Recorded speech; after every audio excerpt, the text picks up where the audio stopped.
enjoyed that so much. Did you? No, I haven't read it. I've seen it, whoever I was talking to. And, Hey everyone, here we go, Gerry. It's yours now. Okay.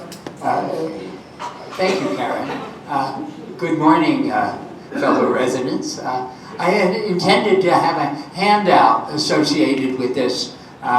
So what I'm going to do is I'll send the copies of these transparencies onto the university news, and maybe Janet will be kind enough to allow you to get access to them, because you might find it useful to go back and look at some of this stuff.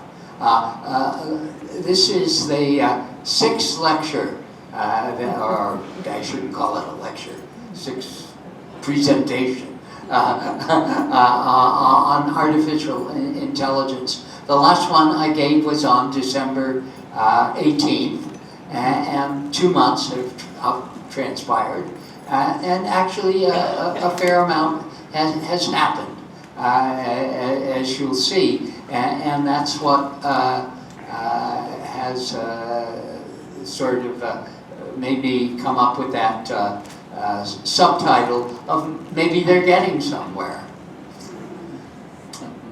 So it appears that there was really a very considerable overreaction to the, let me get this critter out of the way, to OpenAI's ChatGPT and its subsequent ChatGPT-4.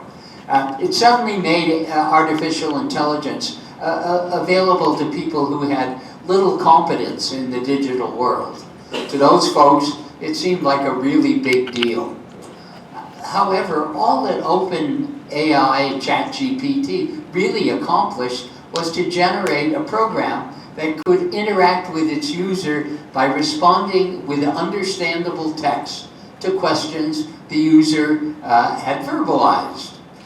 After a great deal of training, Chat's massive programs could effectively understand and respond to queries, particularly those that dealt with text or image content.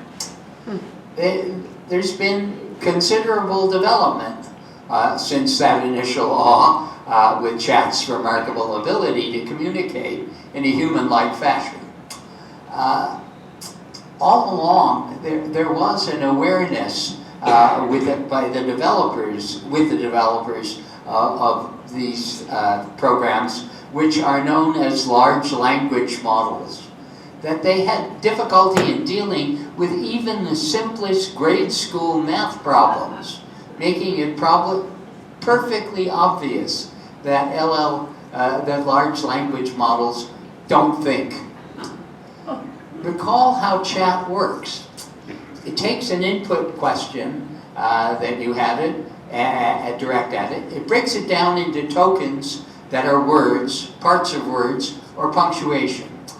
Each token is then vectorized. That means a whole bunch of words associated with the word that you put in is entered into the computer. It's embedded and run through an artificial neural network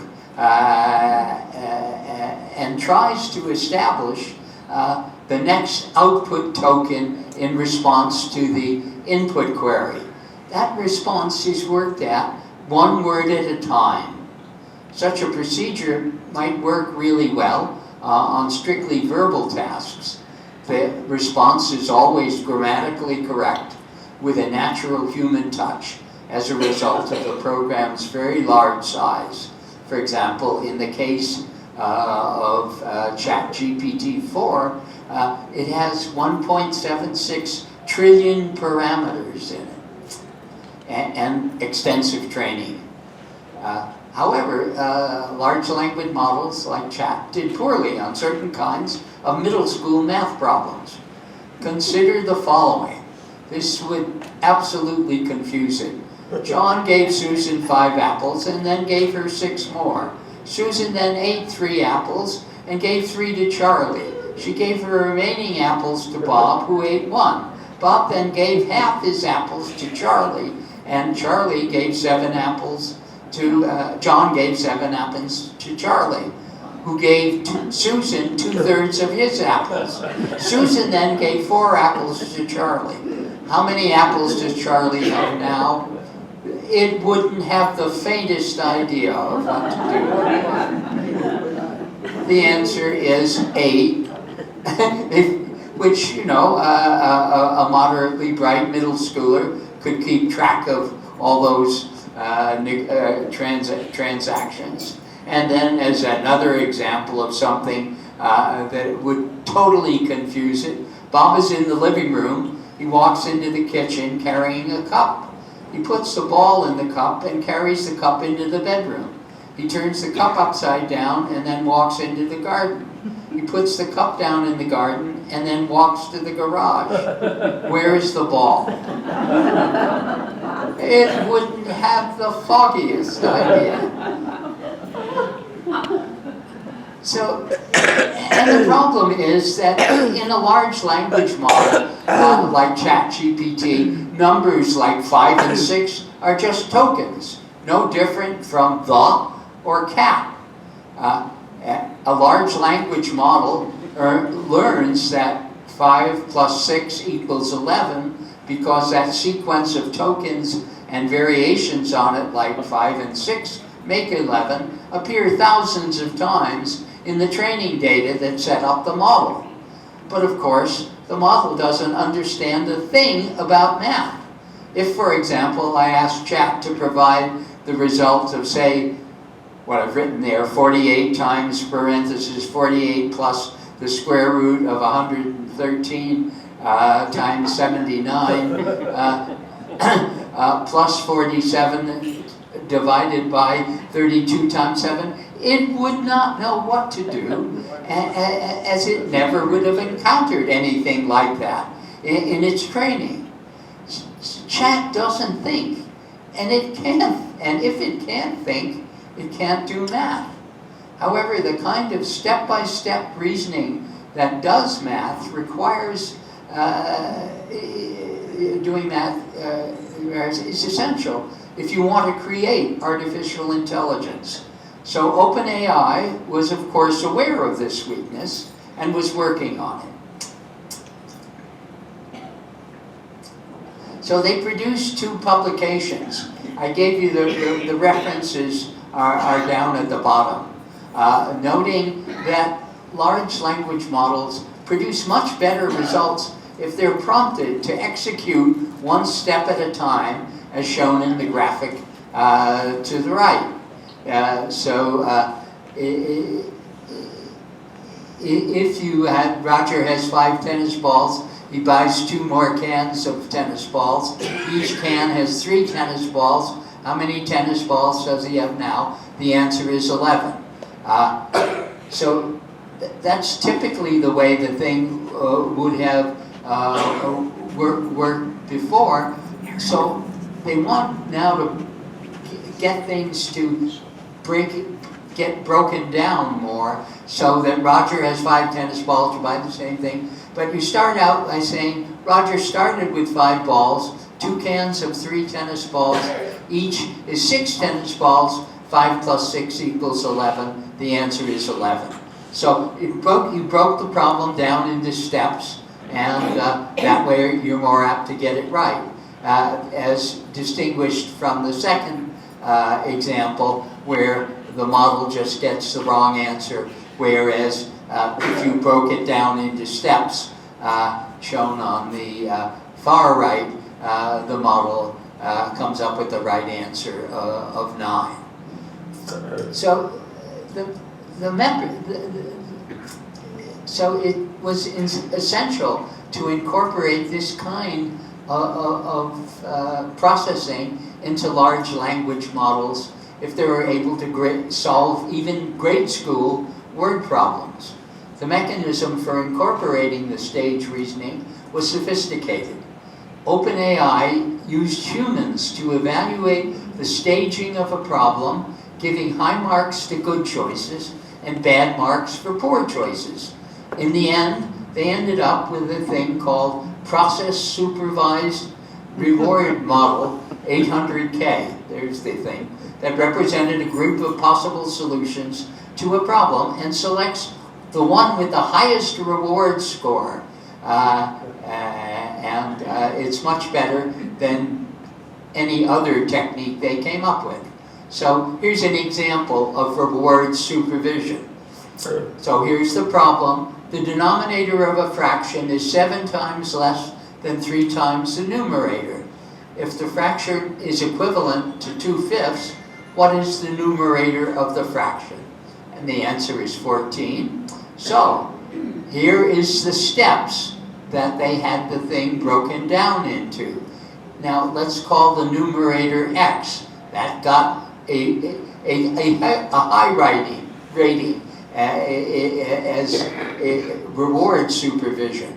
So the denominator is this. That won a high reward. So then you write the equation exactly, and that gets another high reward.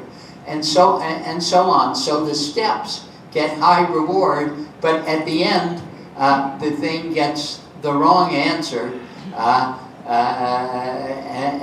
because in the end the answer is 14, but the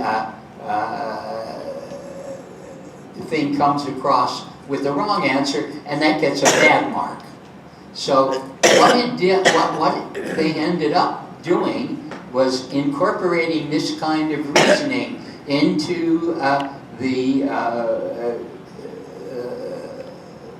into the program that constitutes the next step in ChatGPT-4, which seems to carry the mysterious identification known as Q star, and it doesn't tell you exactly what Q star is, but it's supposed to be really pretty big stuff.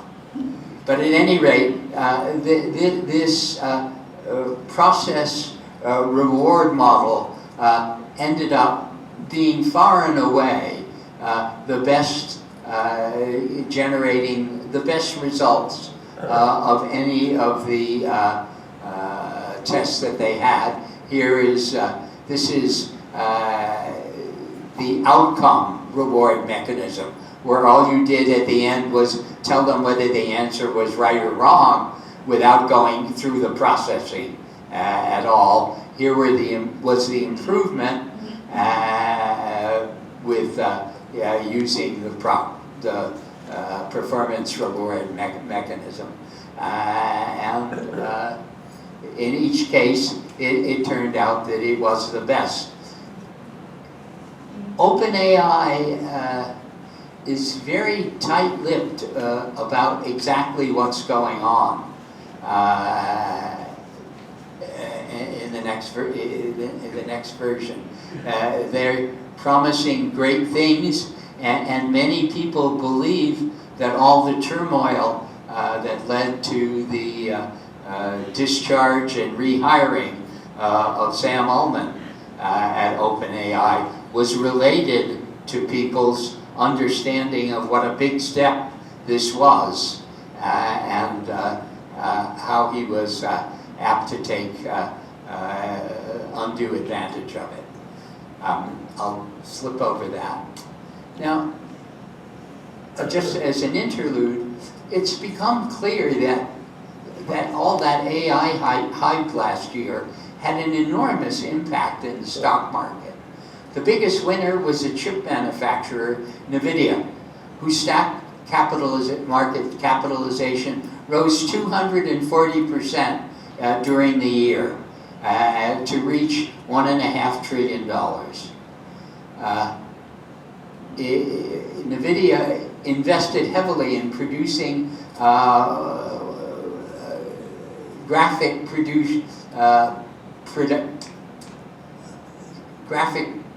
type chips that allow the expensive training that you require for large language models to occur. It allows you, because it lets you do 10 to the 17th calculations per second. And because you can do that many, you can actually train the model in something like 3 weeks.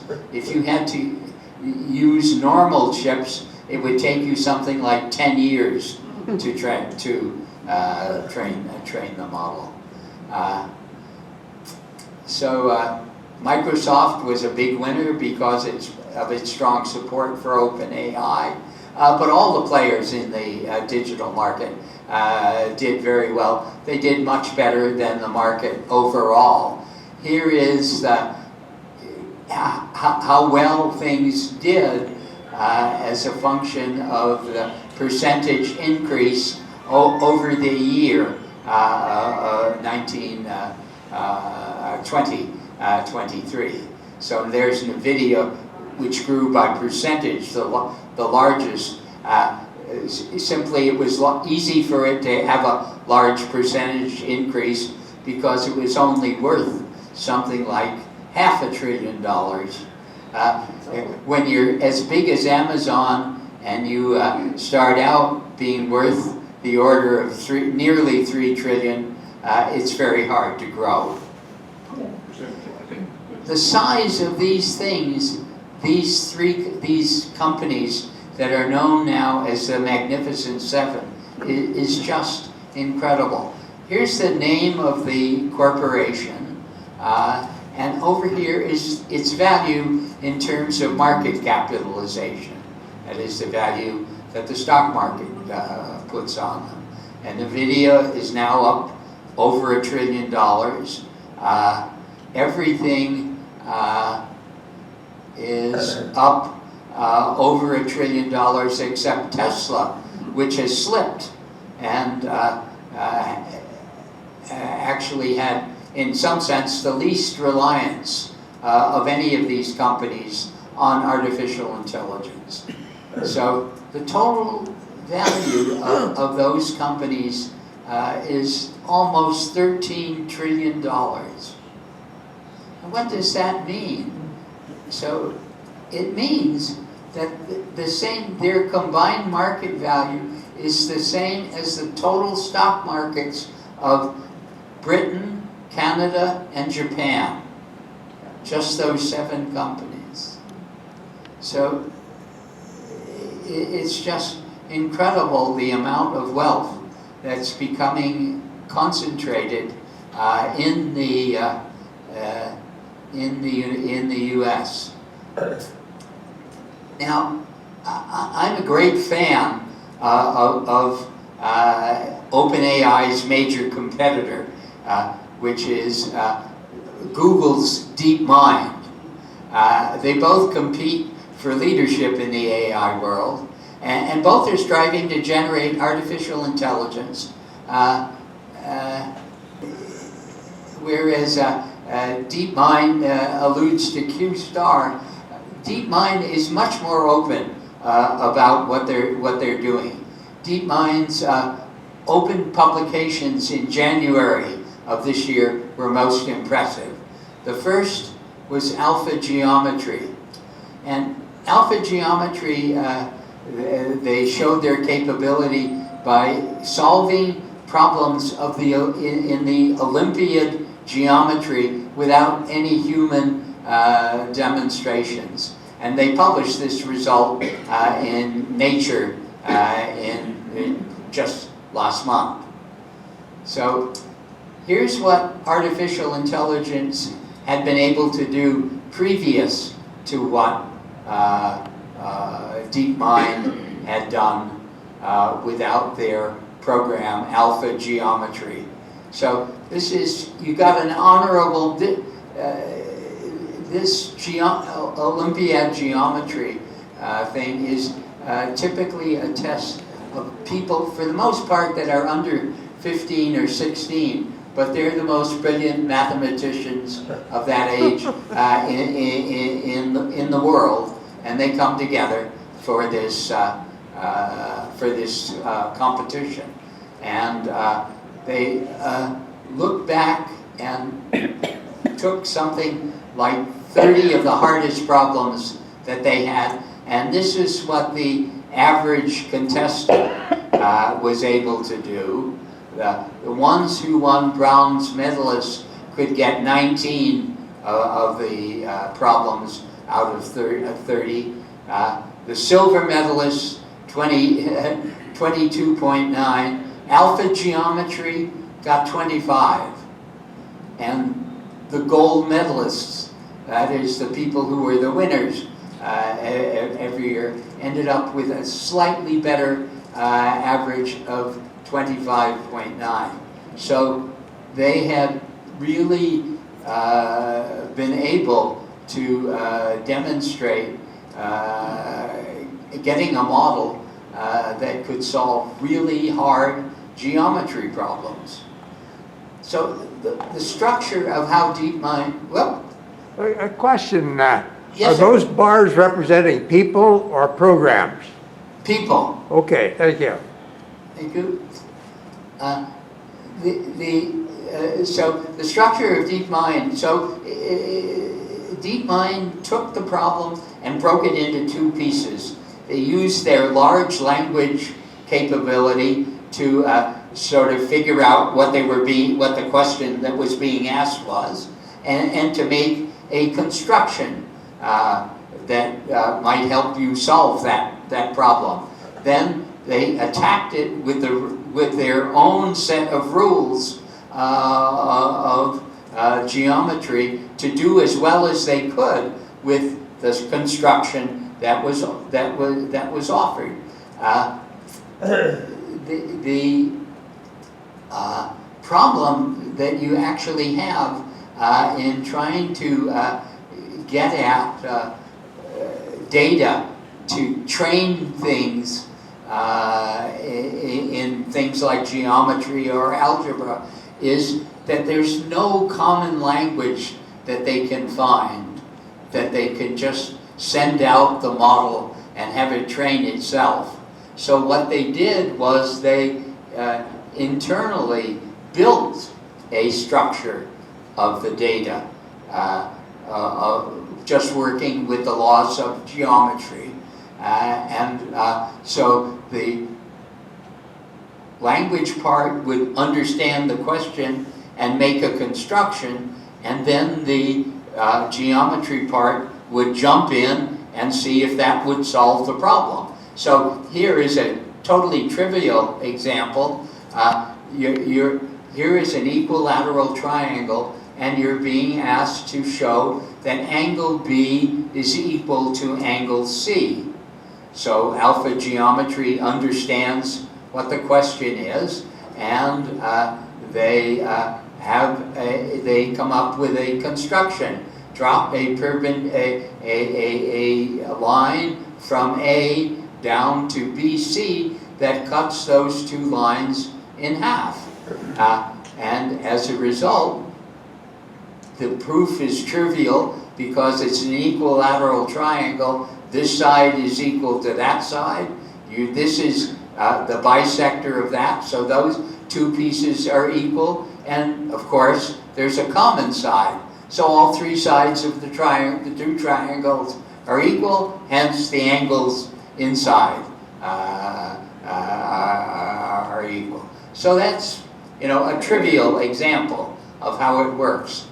Here's the kind of problem, and I don't want to go into this in any detail because it would be horrible and boring.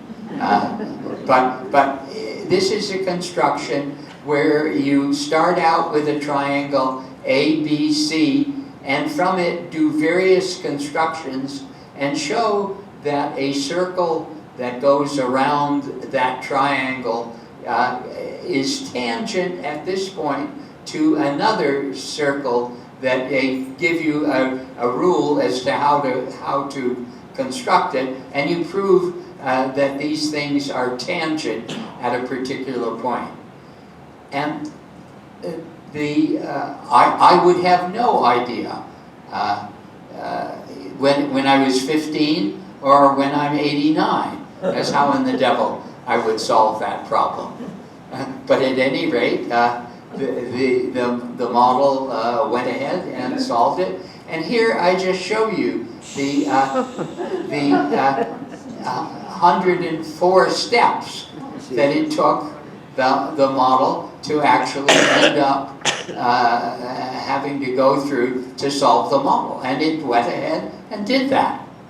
So I hope you're impressed by that kind of reasoning, because I think it represents the beginning of something important, and it's something that OpenAI, I think, would be especially good at. They are really good at making things that can solve particular problems. So if you remember, they came up with a thing called AlphaGo that allowed them to make the best, they could beat the world's best player of Go.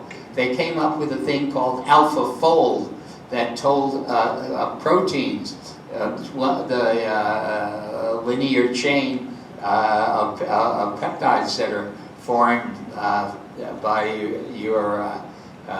the action of your cells, and how they actually fold is a thing that science is incapable of figuring out right now. But they came up with a way of mixing things that they could, for the most part, do a much better job than any human in solving that problem. So this idea that they can use their large language capability to understand what the problem is and communicate that once they've found it, but to be able to transfer out of that rather, what should I say, just totally verbal way of thinking to a more rigorous and scientific way of attacking a problem. And their ability to do that and incorporate those two features, I think, is really big. So as far as I can make out, it uses the large language model to interpret what it's been asked to prove. It then selects a construction to begin proving what it was asked. Using that construction, alpha geometry then employs a stored symbolic engine of permissible geometric steps to investigate if that selected construction is capable of solving the required proof.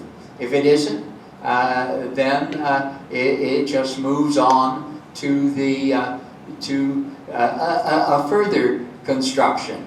So thanks to the use of this sort of symbolic engine that they created themselves, alpha geometry bypasses one of the initial hurdles in training large language models to do math, which is a lack of mathematical machine-ready data. They create the data themselves. And it does this by generating its own internal synthetic data with a symbolic engine rather than relying on human proof generated as the data.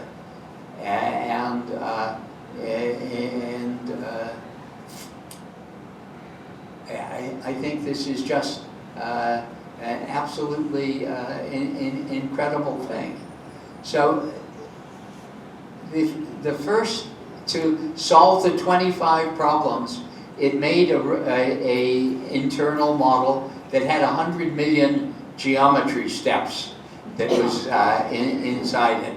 They found, well, you really didn't need all that many. They were able to cut it down by a factor of 5 and still end up solving 21 problems, which was far better than most other people. This beam size is just simply the ability of how fast the thing could run. And again, the speed was not so absolutely essential. So it was largely, they have found a technique of a way of being able to tackle rather difficult problems and solve them by this mixture of large language, and then an expert system. So here's just a combination of alpha geometry to other models. And I think the one they couldn't help listing was GPT-4, Sol 0. That's their competitor. So alpha geometry came out being able to solve 25. This is the various kinds of information they use, deductive bases, some human algorithms, then their own algebraic representation of how to do it was a big jump. Putting everything together, they were able, with this creature called alpha geometry, to do an extraordinarily good job. So, and the good job in this case is they're nearly as good as the smartest 15-year-olds in this world are. Now, but that's not nothing. Those mathematical whiz kids are brilliant at that very early age. The other paper was quite different, but extremely important because it really, in a sense, laid out how we should be looking at this whole game of artificial intelligence, telling basically, are we making progress in it, rather than how much of it you're able to sell, which seems to be more open AI's interest in the subject. So they try to establish a set of characteristics as a framework for classifying the capabilities and behavior of artificial intelligence models and its precursors. Such a framework provides a common basis for comparing models, discussing risks, and measuring progress. And the ultimate goal of this game is a thing called AGI, which is Artificial General Intelligence.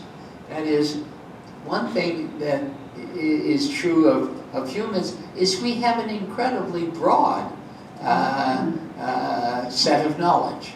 I mean, we can go out and many of us, if we're still physically able, can still drive a car. We could cook a meal and just do a whole lot of various things that in some sense we never spent a great deal of time getting trained at. You just sort of picked it up and were able to do it.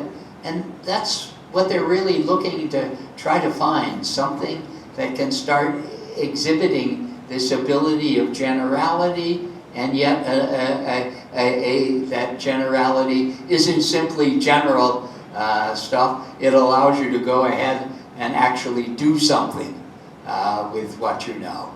So they then generated in this article, the reference is up there. If you just type in archive and those numbers, and as I said, I'll make all this stuff available in the to you, presumably through the University House News. So the important principles for defining a thing is to focus on capabilities and processes. That is, establish what AI can accomplish, not how it gets there. Don't try to determine if the model is thinking, is conscious, or has any feelings. And there are, believe it or not, some people in the business that really are worried about whether the model, whether the computer is actually thinking. Is it showing consciousness? It is, to me, just remarkable that anyone would concern themselves with such poorly defined things. Again, and they want you to focus on generality and then your ability to do specific things. And in this case, they're focusing on cognitive and metacognitive tasks. So for the moment, they're not dealing with robotic activity.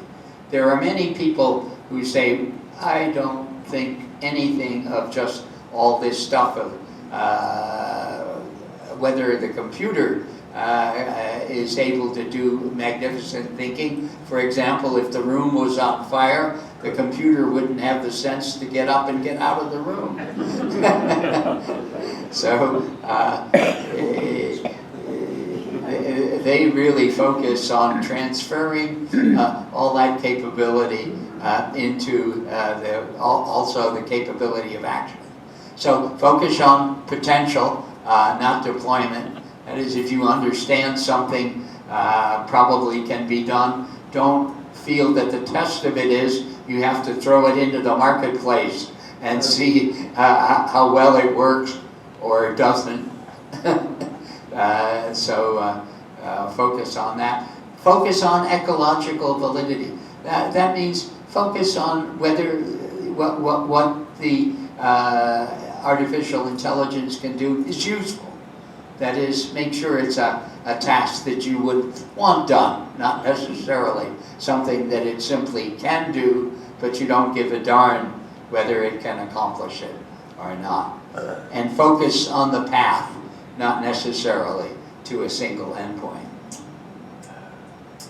So here is the levels of artificial general intelligence. So level 0, no AI. Just using a calculator or some kind of a compiler, then you're just entering everything into the human is totally in the loop and is absolutely essential to it. So emerging, equal or somewhat better than unskilled humans.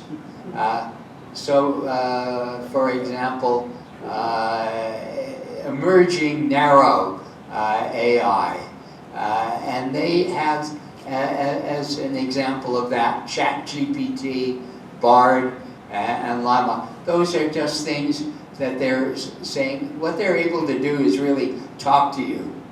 They really don't have any other power that you need to pay any attention to. Then the next level would be competent, that you're at least as good as 50% of skilled adults. And so they talk about competent, narrow things that are very limited but very good at what they do. For example, toxicity detectors. Siri and Alexa do a great job of what they do, but it's a very limited thing.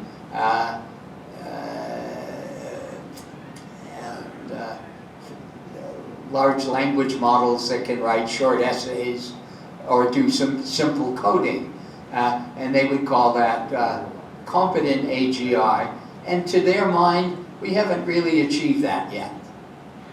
They would say we aren't really there because we're competent within a narrow restriction, but not competent at the level of general intelligence. Now, expert, that you're at least 90 percentile of skilled adults. The narrow things are very good at that. Spelling and grammar checkers are certainly a lot better than I am in making sure that things are spelled correctly. Generative image models. Most of the things that they have now on artificial intelligence can actually draw and make cartoons that are much better than any human can or better than what 90% of us can do. And of course, that's not yet achieved. Virtuoso, that's at least the 99th percentile of skilled adults. And there, though, again, there's some virtuoso narrow AI, Deep Blue, which was an early IBM chess player, AlphaGo, simply because they can beat most everybody in the world at what they do. In terms of generality, there's nothing like that. And Superhuman outperforms 100% of humans. AlphaFold is an example of that. AlphaZero and Stockfish. I forget. Stockfish, I think, is a chess player, the most recent version of chess players. The things have gotten so good that they only can play one another. They only can train by playing one another. It makes no sense any longer for them to play against humans. And of course, artificial superintelligence, general superintelligence, is not yet achieved. And the level of autonomy that shows up, so, which is really important. That is, how much do you keep it under control, and what are the risks that are induced? So if there's no AI, the human does everything, then examples of that are you writing with pencil on paper or typing into a text editor. There's no risk, and there's nothing. You just remain with the status quo. Now you use AI as a tool, and I think we're doing that. We do that now with a great,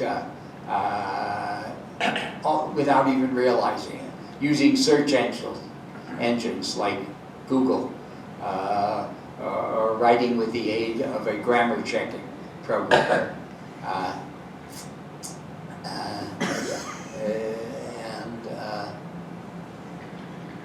It's possible with emerging narrow AI, and likely competent levels are coming along.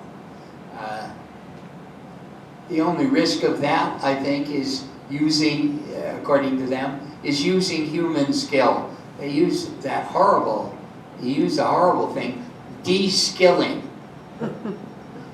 over-reliance on the machine, and a possible disruption of some kind of established industry.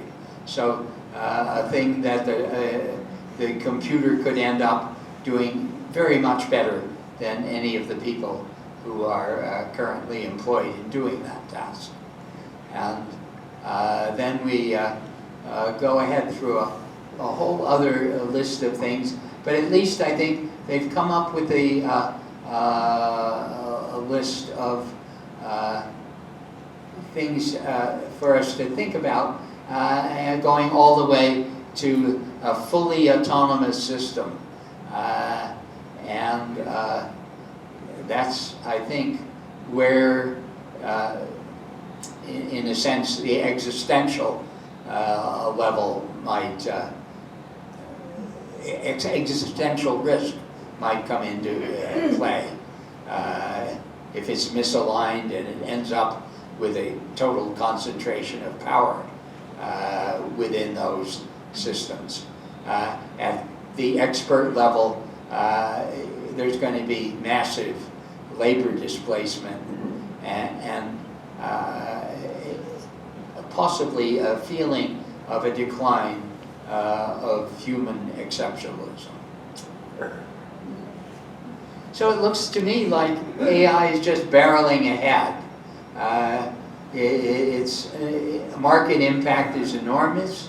The business itself is expected to be a couple of $1 trillion by 2030. looked at as AI's potential impact on the global economy. A company, ESG, a consulting company, PwC, projects AI could contribute 15.7 trillion to the global economy by 2030. It's only 6 years away. More than the current output of China and India combined. Of this, 6.6 trillion is lapped to come from just increased productivity. That is, we just are able to do things more efficiently, more effectively. And the other 9.1 trillion comes from just various side of consumption like side effects. I think that the efforts to regulate AI will encounter great difficulty just because of the competitive aspects of what's going on in the business. It's possible that at some future date that the AI corporations could show the same features that the aircraft industry showed, where all companies recognized that passenger safety was an essential feature for the broad market to become acceptable. As an example of the competition, on a Saturday night in mid-September, a senior Google engineer shared some rough news to more than 50 of his colleagues. Part of the company's cloud services was failing Anthropic, which was a new little AI startup that Google was sponsoring. The problem was related to an underperforming and unstable NVIDIA computer cluster that Google was running.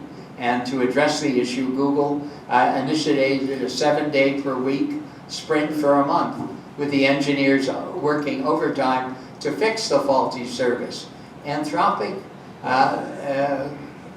is an independent AI research firm that competes with OpenAI, and in fact it was founded by former OpenAI employees who were concerned about their ex-employer's lack of openness and safety. So while Google worked like hell to solve the problem, Anthropic got $4 billion from Amazon and pivoted away from Google, despite Google's $300 million investment. So it shows you, though, just how fast and how much money people are willing to just push around in playing this game and trying to regulate it when it's moving at a pace that's that fast.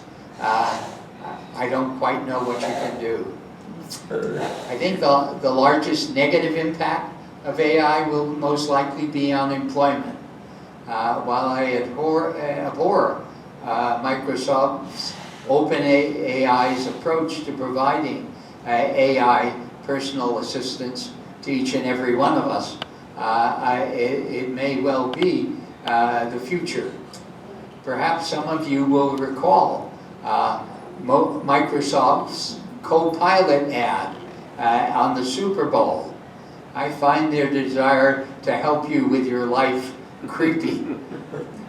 On Wednesday, the Wall Street Journal reported that several companies were questioning the value of the $30 per head per month that Copilot charges companies for ChatGPT for.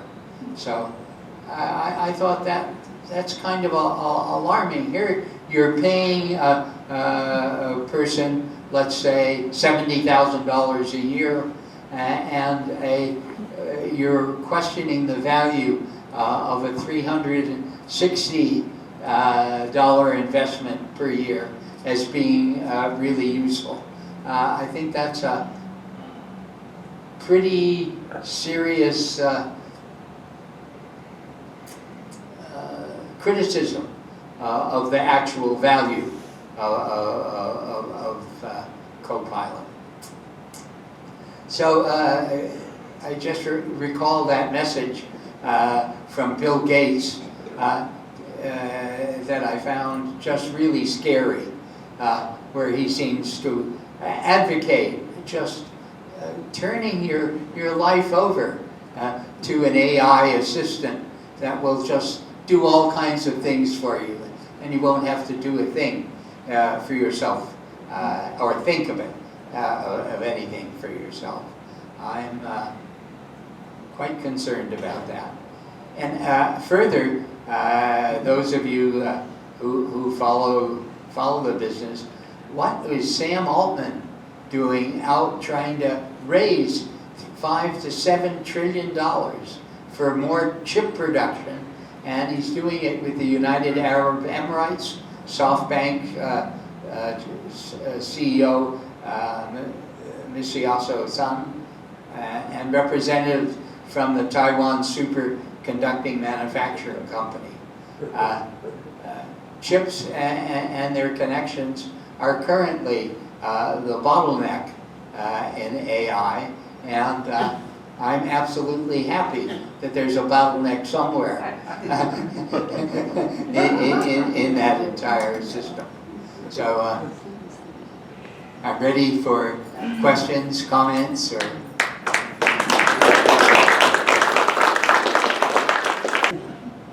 No? Thank you. Well, I feel like I've been listening to a lecture in Latin, and I don't speak Latin. But I got a couple of things. And the one thing that impressed me was a slide that you showed at the beginning, and you made a comment that it was 15-year-olds and younger that were in there. And I think it had to do with money. I'm sorry, I'm very confused on all this. But it was a bar graph, and you said that most of those people would be 15 years old or younger. What? Oh boy, Yeah, it's right at the beginning. The Olympiad. Oh, the Olympiad, yeah. Oh, yeah. Okay, so my question had to do with a 15-year-old does not have the reasoning and the development of social awareness and so forth that adults do. And I don't know at what point that develops, but it, yes, that's it. They're really smart. So they're really smart. And I don't know if that's part of a, you know, if that's part of a mental, I don't want to say mental illness, but it's something that's off to the I side. don't think it's mentally ill to be smart. No, it is not. Oh, we hope not. No, that's not my point. But there is something very special about that category. A person who is 15 years old and can understand math, but maybe not a lot of other things. Yeah, but what is your point? It's scary to me. If they're getting trillions of dollars or are being put in positions of deciding things. Okay. It's just a competition, isn't it? I think I see your concern. There's in the following sense, there's this sequence of learning that has to go on. That is, you don't want to train one of these things to be an expert, say, in chemical engineering without teaching him something about morals. Yeah. Yes, so sequencing how you learn is extremely important, and socialization should be one of the earliest things. And I have to confess that nowhere was that mentioned in that. They seem to be happy to go on and just teach this thing to get better and better and smarter at doing certain other things, but there's certain capabilities you should not acquire without acquiring a sense of what the responsibility is for. And at the same time, possibly earning billions of dollars. Oh, yeah. And then what do they do with that money? They have any sense? Kids don't get it.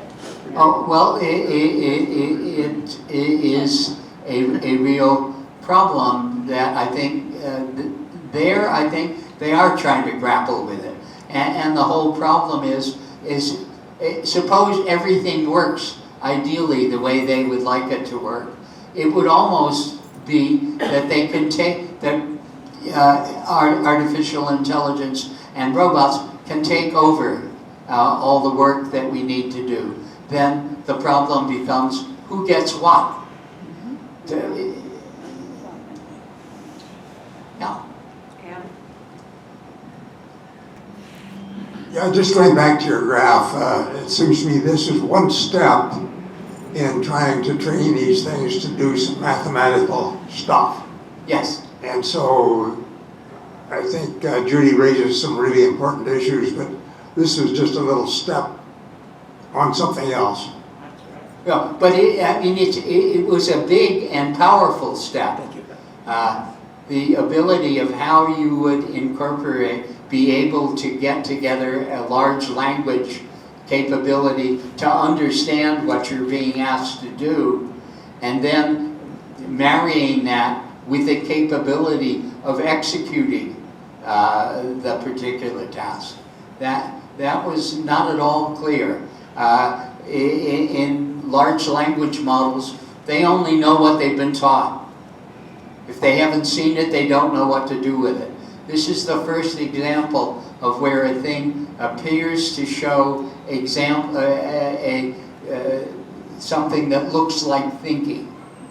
You try a certain solution, it doesn't work. You move on to a new construction and see how far it will get you. And you do recognize that when you're done, and you do recognize in the end that when you have solved the problem, and if not, you just recognize you can't solve it. Our representatives, congressmen in Washington are seemingly unable to do much of anything right now. Those in Europe seem to be trying to address this problem. Are they making any progress?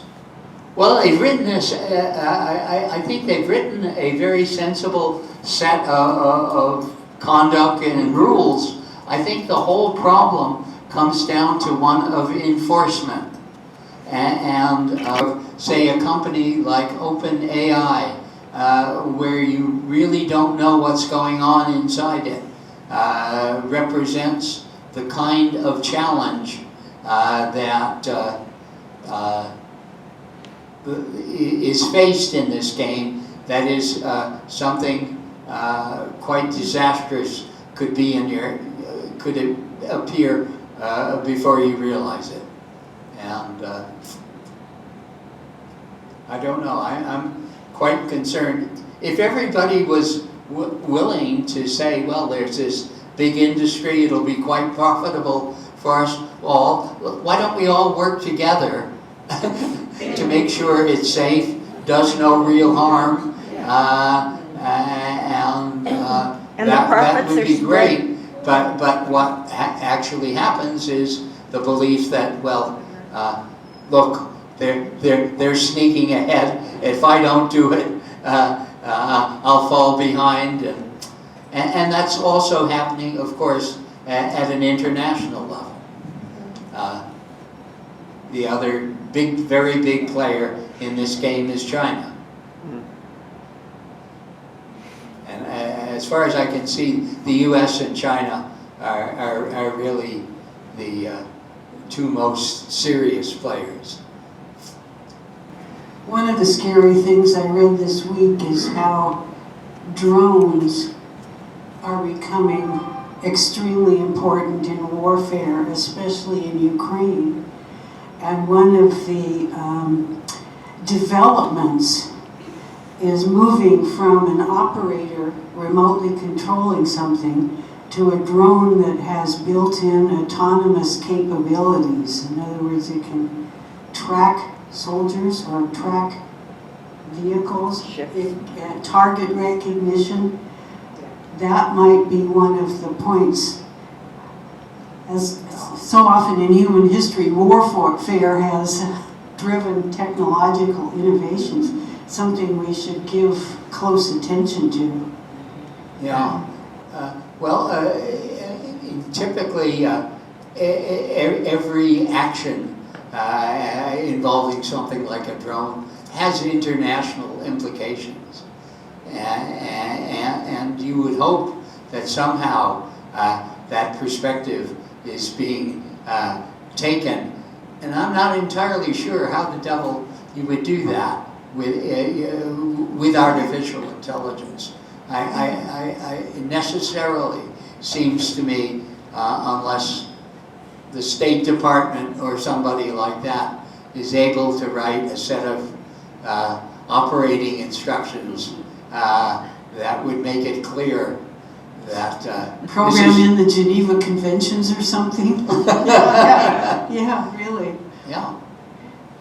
Yeah, that was kind of a head scratcher for me.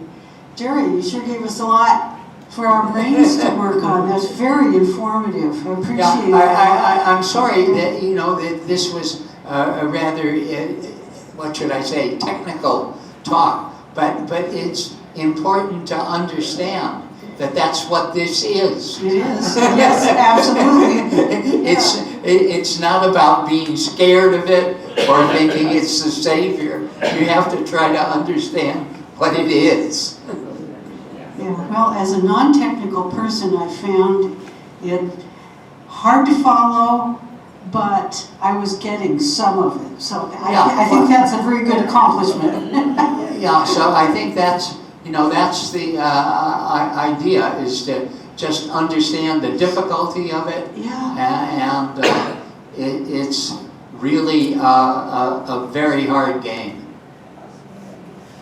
Well, thank you. You're welcome. Thank you.